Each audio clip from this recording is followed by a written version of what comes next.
Muy buenas noches. Les saludo en esta 11ª transmisión de Diálogos por la Esperanza, producida en conjunto por la Dimensión de Pastoral Educativa y de Cultura de la Conferencia del Episcopado Mexicano, así como por la Universidad Vasco de Quiroga. En esta ocasión queremos dialogar sobre la bella y profunda homilía del Santo Padre Francisco con motivo de la solemnidad de San Pedro y San Pablo, celebrado el día de ayer. En ella abordó dos temas fundamentales para la Iglesia Católica: la unidad y la profecía. Para ello hemos invitado al señor obispo emérito de San Cristóbal de las Casas, Monseñor Felipe Arismendi Esquivel. Además de ser obispo 17 años en dicha diócesis, fue titular de la diócesis de Tapachula a partir del año 1991. Es oriundo del Estado de México, donde fue ordenado sacerdote y entre otros ministerios fue rector del seminario de Toluca. Actualmente es un obispo muy activo en los medios de comunicación escrito, además de impartir retiros, conferencias y, por supuesto, la constante celebración de los sacramentos. Don Felipe, muchas gracias por su disposición y generosidad. Es un placer saludarte, Padre Eduardo, y a todo el público, y así como al Padre Julián.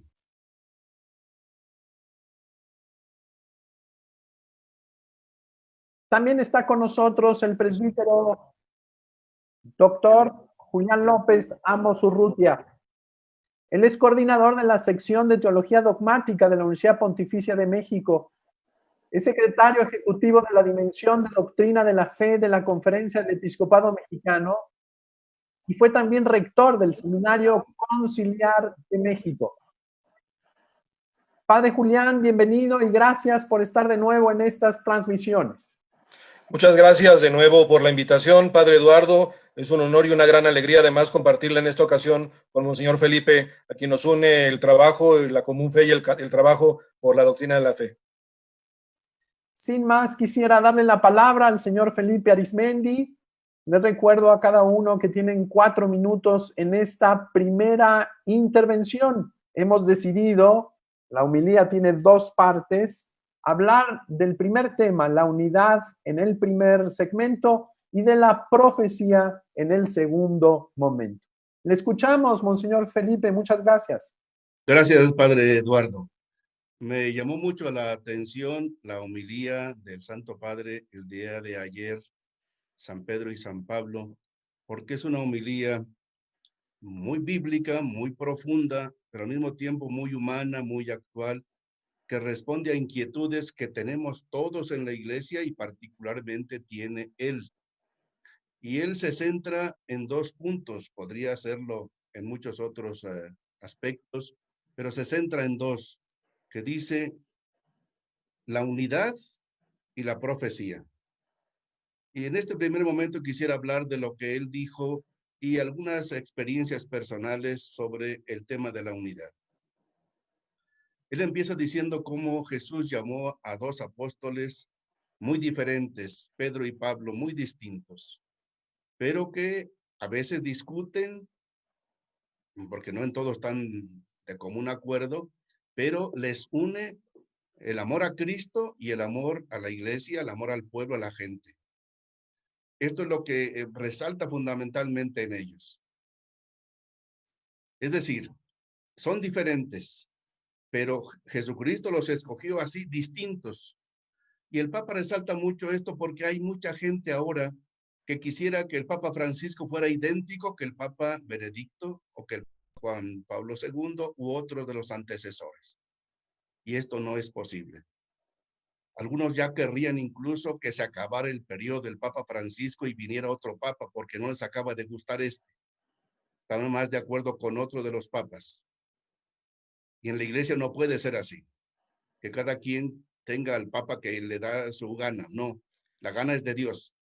Yo les confieso que cuando eligieron al Papa Francisco, yo estaba en la selva en una reunión con diáconos Y cuando me dijeron que habían elegido a Bergoglio de Buenos Aires, yo me dije, ¿pero en qué están pensando los cardenales? ¿A quién se le ocurre hacer esa elección? Porque yo conocía un poco a Bergoglio, lo había tratado en algunas ocasiones, y un hombre muy bueno a todo dar, pero no pensaba que para más. Y sin embargo, el Espíritu Santo nos ha dado una sorpresa increíble. Es un papa extraordinario, extraordinario, porque es el Señor quien guía a la iglesia. Y nos hace diferentes como Jesús. A los apóstoles todos eran distintos. Un ejemplo muy sencillo. Si ustedes ven los evangelios, los 4 son diferentes. Hay 3 sinópticos que se parecen, Mateo, Marcos y Lucas. Juan es bien diferente. Si yo te preguntara con quién de los 4 evangelios te quedas, a algunos les gusta más Juan, a otros quizá Marcos o Lucas, pero entre los 4 que son diferentes, si tú comparas Marcos con Juan, casi no se parecen más que en el contenido fundamental. Pero los 4 evangelios distintos te llevan a Jesús. Un ejemplo más, el mismo Jesucristo y Juan Bautista son totalmente distintos, casi antagónicos. Y en vez de estarse criticando uno al otro, Jesús admira a Juan y dice, nadie como el Juan. Y Juan dice, yo me quito todo ante Jesús, Él es el Mesías, yo no lo soy. Y son estilos totalmente distintos, casi diametralmente opuestos. Es el plan de Dios, porque así es el misterio de la Santísima Trinidad. El Padre no es el Hijo no es el Padre no es el Espíritu Santo, ni el Espíritu Santo es el Hijo. Son distintos. Y la iglesia es un reflejo de exactamente de la Trinidad. Pues ojalá que nosotros aprendamos de este designio de Dios. Unidad en las diferencias, amor en las diferencias. Porque a veces, por ejemplo, algunos querrían pues, que el obispo sea como el anterior o que el sucesor sea como el anterior o que mi párroco sea como el anterior y que no me gusta mucho. Pues sí, pero somos diferentes obispos, sacerdotes, igual que papá y mamá son diferentes. Que el Espíritu Santo nos ayude a amar la iglesia así como es diferente, con sus errores, con sus fallas, sus deficiencias. A unos nos gustará más un papa, a otros nos gustará más otro. Pero lo importante es que veamos el camino de Dios, el misterio de Dios, Dios que va actuando por medio de esta iglesia, así que hay unidad en el amor, en la fe, pero somos diferentes. Muchas gracias, Monseñor Felipe. La homilía es extraordinaria. Le sugerimos a todos que la revisen, que la mediten. Rompe paradigmas en distintas ocasiones. Rompe paradigmas al entender la unidad, al entender el amor, al entender el llevarnos bien, el entender la cuestión de la discusión, inclusive de la vida cotidiana, que no está alejado de la realidad humana ni de la búsqueda de la vocación de hijos de Dios. Padre Julián, háblenos de la unidad. Mira, Eduardo, si me permites, antes de abordar lo que quisiera mencionar sobre la unidad, quisiera rescatar una cuestión del método del Papa a la hora de hacer las homilías que me parece fundamental. ¿Por qué nos suena a un discurso encarnado y no a una teoría abstracta sin aterrizaje? Porque la homilía del Papa es siempre el resultado de una auténtica lectura orante de la palabra, lo que llamamos lectio divina. Se nutre, se impregna de palabra de Dios. Es auténticamente el mensaje de Dios que llega a hacerse carne porque hay una inteligencia, porque hay un corazón, porque hay una persona que se está abriendo a ese mensaje.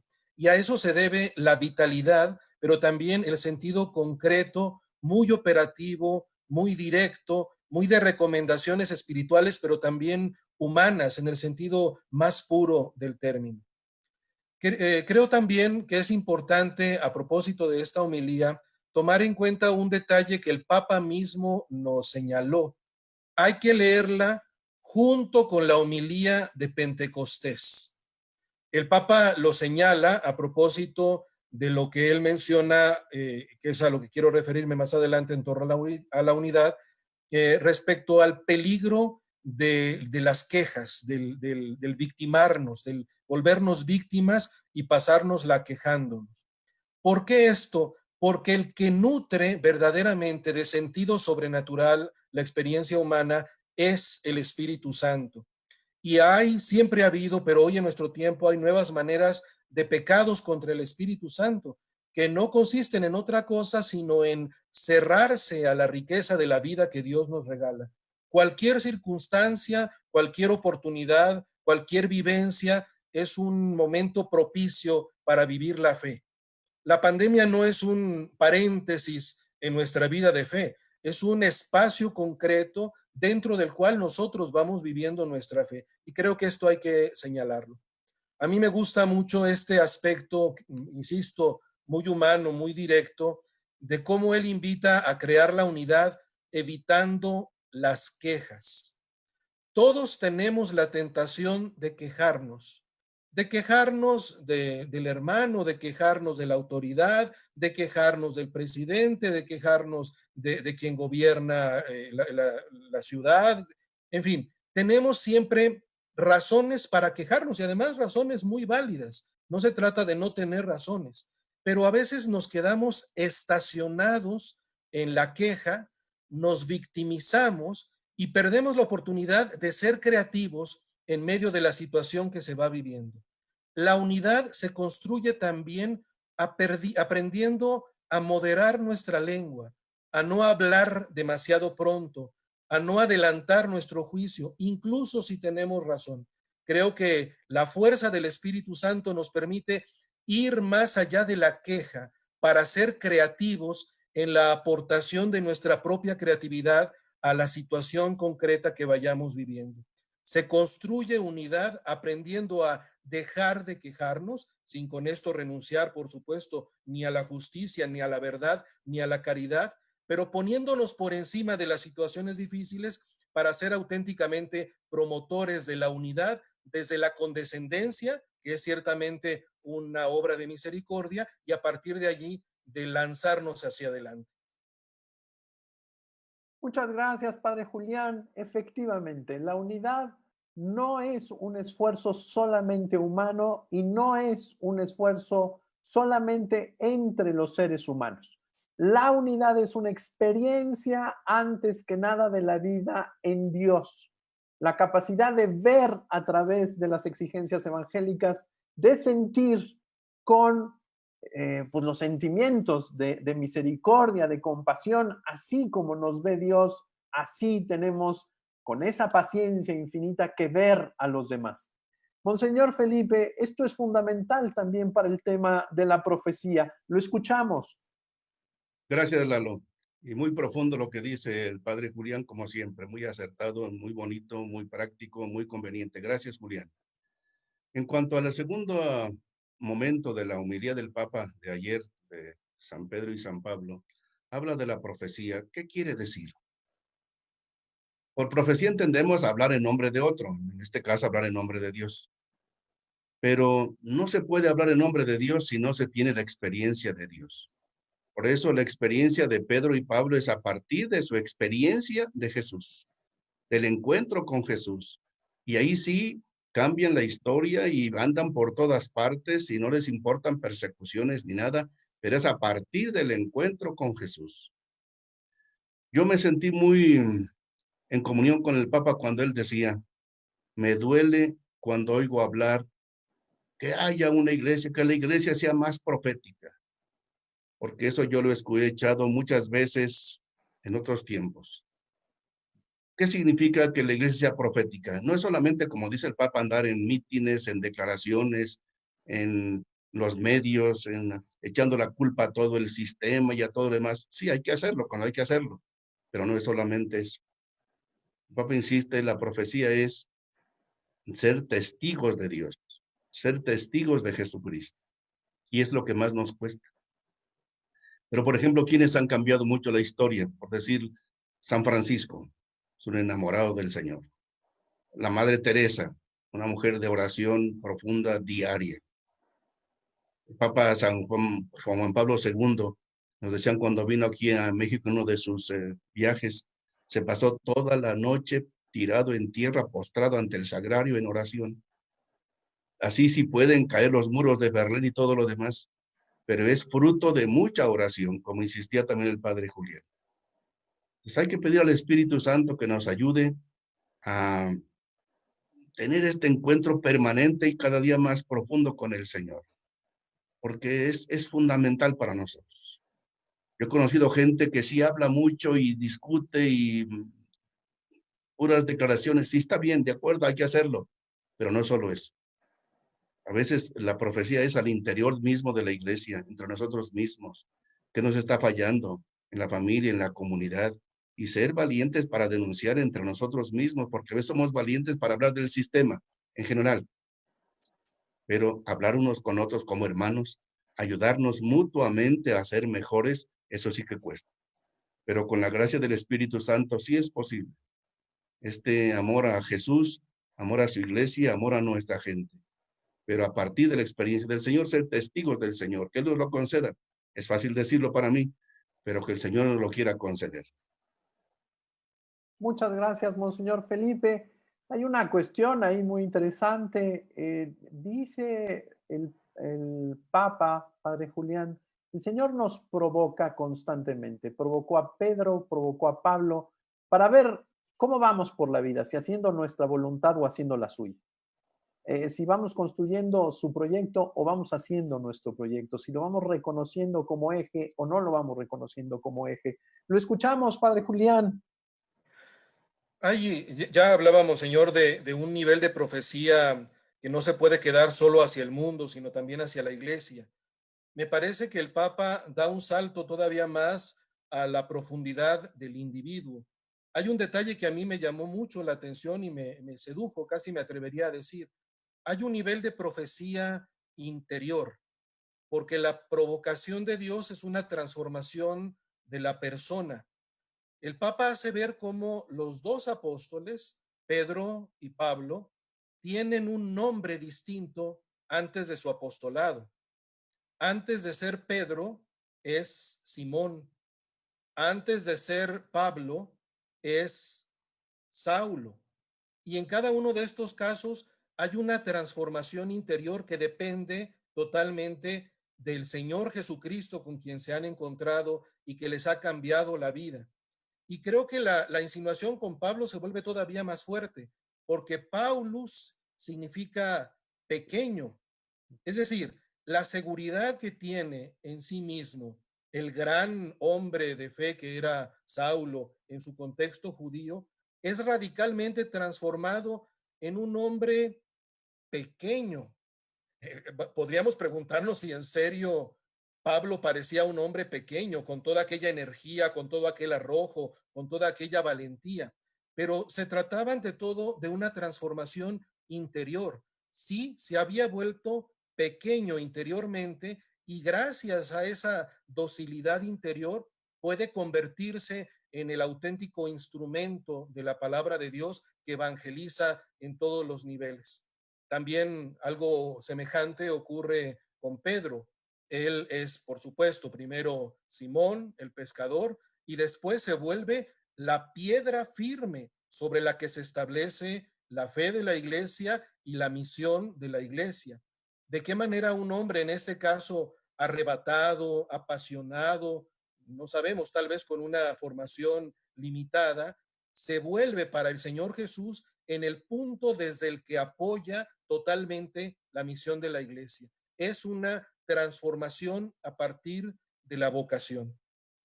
Un segundo aspecto que también me parece fascinante de esta homilía es insistir un poco en lo que ya señalaba también Monseñor Felipe, de una profecía verdadera. Hoy creo que hay también mucha profecía superficial, barata, ruidosa. La profecía no siempre consiste en hacer ruidos y llenar la calle de violencia. La profecía más radical es la que nos interroga desde Dios para provocarnos a ser la mejor versión de nosotros mismos. Y creo que esto es un elemento fundamental de la dimensión vocacional en la iglesia. Somos llamados desde la singularidad y la originalidad de nuestra propia persona y somos transformados por esa palabra que nos convoca para convertirnos en una versión mejor de nosotros mismos. porque Dios, al hacernos cargar nuestra cruz con Cristo, no sacrifica nuestra identidad, sino la lleva más allá del capricho o del egoísmo. Yo creo que destacar este carácter verdadero, profundo, auténtico de la profecía también vale la pena subrayarlo como prolongación de la acción del Espíritu Santo en su iglesia. Muchas gracias, Padre Julián. Les pido que vayamos preparando un minuto de conclusiones cada uno. Mientras tanto, les digo, hemos recibido muchos saludos. Hoy estamos un poco más apretados de tiempo, pero agradecemos a las distintas personas que nos han escrito desde la Ciudad de México, desde Querétaro, desde Saltillo, desde también, por supuesto, desde Chiapas, a Monseñor Felipe Arizmendi. Le mandan muchos saludos. Señor Felipe, lo escuchamos con su conclusión. Demos gracias a Dios que nos ha regalado su iglesia y pidamos al Espíritu Santo que nos mantenga en la unidad dentro de la legítima diversidad. Pero esto en la vida práctica. Si a alguien le ayuda mucho a ser de renovación en el Espíritu Santo, que respete a los de comunidades eclesiales de base y al revés. Si alguien es dominico, que respete a los jesuitas. Y si alguien es legionario, que respete a los del Opus Dei. Y si somos diferentes, el Espíritu Santo que nos vaya guiando con nuestras limitaciones y nuestras virtudes. Gracias a Dios por su iglesia, el Espíritu Santo nos purifique y nos sostenga. También nos escriben desde Playa del Carmen, también les saludamos hasta allá, y por supuesto desde Tijuana, Baja California. Padre Julián, sus conclusiones. Yo creo que hay que ver cómo la fiesta de los santos Pedro y Pablo se continúa de alguna manera con la memoria del día de hoy de los mártires romanos. ¿Cuántas personas anónimas y desconocidas, al menos en los grandes foros, son realmente los testigos con su sangre, con su alegría, con su esperanza, con su buen ánimo de la fe que han recibido en el Señor Jesús? Creo que nunca hemos de desanimarnos. Es hermoso el mensaje que se nos ha entregado. Es auténticamente buena noticia de salvación. Y vale la pena también en el día de hoy reconocer tantas semillas de bondad, de verdad, de belleza y de plenitud que estamos encontrando en la iglesia, paradójicamente, gracias y a través de esta situación peculiar, difícil para muchos, pero sin duda oportunidad para crecimiento. Los hombres de fe somos siempre hombres de esperanza y hombres alegres en la caridad del Espíritu Santo. Muchas gracias, Padre Julián. Me voy a permitir leer brevemente un párrafo de esta homilía. Dice el Papa: se necesitan vidas que manifiesten el milagro del amor de Dios, no el poder, sino la coherencia, no las palabras, sino la oración, no las declamaciones, sino el servicio. Estoy seguro que, como bien lo señalaban ambos, este tiempo de pandemia nos llevarán a definirnos, nos provoca para ver a quién seguimos y, por supuesto, por quién vivimos. Y sin duda alguna nos ayudarían a discernir nuestra vida frente al sentido precioso de la participación de Dios. Monseñor Felipe Arizmendi, muchas gracias. Mutuamente. Padre Julián, muchas gracias. Estamos en comunicación. A todos, de nueva cuenta, muchas gracias por su atención. Los esperamos la próxima semana y, por favor, ayúdenos a difundir este mensaje de esperanza. Muchas gracias. Buenas noches.